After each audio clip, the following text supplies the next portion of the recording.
లంక మీద యుద్ధం చేసి రావణ సంహారం చేసి అయోధ్యకు తిరిగి రావాలి అనేటువంటి ఆలోచనలో ఉన్నప్పుడు రాముల వారి సోదరుడు లక్ష్మణుడు సహా ఆయన వెంట ఉన్న చాలామంది పెద్దలు లంక చాలా సువర్ణమయంగా ఉంది, అద్భుతంగా ఉంది, మనం ఇంకా అయోధ్యకు ఎందుకు, ఇక్కడి నుంచే పరిపాలన చేద్దామని అంటారు. దానికి శ్రీరామచంద్రుల వారు ఒప్పుకోలేదు. ఆయన చెప్పిన మాట ఏంటంటే, కన్న తల్లిని జన్మభూమిని మించినటువంటి స్వర్గం ఏది కూడా ఉండదు, కాబట్టి మనం అయోధ్యకే తరలిపోవాలని చెప్పి మళ్ళీ అందరిని తీసుకొని అయోధ్యకు రావడం జరిగింది. అదే స్ఫూర్తితోని చాలా గందరగోళ స్థితిలో ఉన్నటువంటి, దిక్కు తోతని స్థితిలో ఉన్నటువంటి, ఆత్మహత్యలకు ఆలవాలమైనటువంటి, వలసలకు నిలయమైనటువంటి ఒక ఘోరమైన ఆపదలో వలసవాదుల విషకౌగిలిలో చిక్కి నలిగిపోతున్న తెలంగాణ రాష్ట్రాన్ని ఎట్టి పరిస్థితుల్లో విముక్తి చేయాలని, స్వరాష్ట్రం సాధించాలని, జనని జన్మభూమిని మించిన వేరేది లేదని చెప్పి నేను ఒక్కడిగా బయలుదేరి ఆనాడు తెలంగాణ ఉద్యమానికి శ్రీకారం చుట్టడం జరిగింది.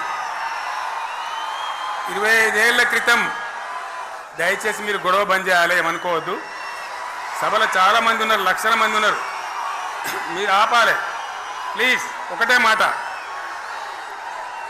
మాట బంద్ చేయాలి, గొడవ బంద్ చేయాలి, ప్లీజ్ స్టాప్. సో ఆ విధంగా 25 ఏళ్ల నాడు ఎగిరినటువంటి జెండా ఈ గులాబీ జెండా. చాలా మంది బంద్ చేయాలి, ఏ బాబు బంద్ చేయాలి బాబు.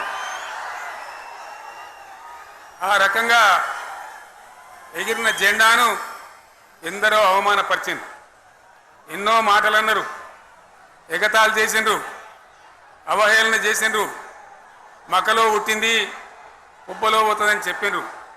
కానీ ఈ జెండా మీ అందరి సహకారంతో, అనేక మంది త్యాగాలతోని, వందలాది మంది ప్రాణ బలిదానాలు కూడా చేయడంతో, అనేక ఉద్యమాలతోని యావత్తు తెలంగాణనే ఒక అద్భుతమైనటువంటి ఉద్యమమై ఎగిసిపడి, ఒక సమయం ఎట్లా వచ్చింది, ఒక సమయంలో అంటే తెలంగాణ యావత్తు ఒక పక్కన నిల్చొని బరి గీసి బిడ్డ నా తెలంగాణ అక్కడ పెట్టు అని చెప్పి నిలబడ్డటువంటి సందర్భం మనందరం కూడా సృష్టించినాం.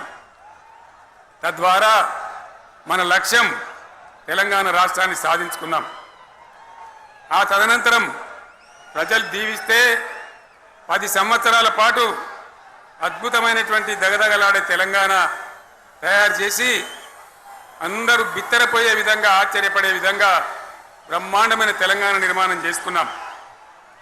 ఆ విధంగా 25 సంవత్సరాల సుదీర్ఘ చరిత్రను ఈరోజు ఈ వరంగల్ గడ్డ మీద మనం జరుపుకుంటా ఉన్నాం, రజతోత్సవ సందర్భంలో జరుపుకుంటా ఉన్నాం.